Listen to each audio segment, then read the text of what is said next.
গভীর রাতে বাস স্টপে বসে থাকা একটা মেয়ে, প্রচণ্ড বৃষ্টিতে সে কাঁপছে, আর কথাবার্তার এক পর্যায়ে সে তোমার সাথে তোমার বাসায় যেতে চায়।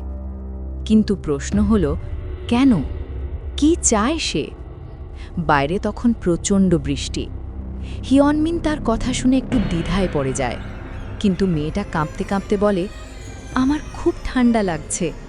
তারপর ধীরে বলে, তুমি তো গতকাল বলেছিলে তোমার বাসা কাছেই, আমি কি তোমার সাথে যেতে পারি? হিয়নমিন কিছুক্ষণ চুপ থাকে।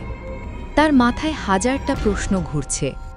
এই মেয়েটা কে? কেনই বা তার সাথে এত রাতে তার বাসায় যেতে চাইছে? কিন্তু বাইরে বৃষ্টি এত বেশি যে সে শেষে রাজি হয়ে যায়।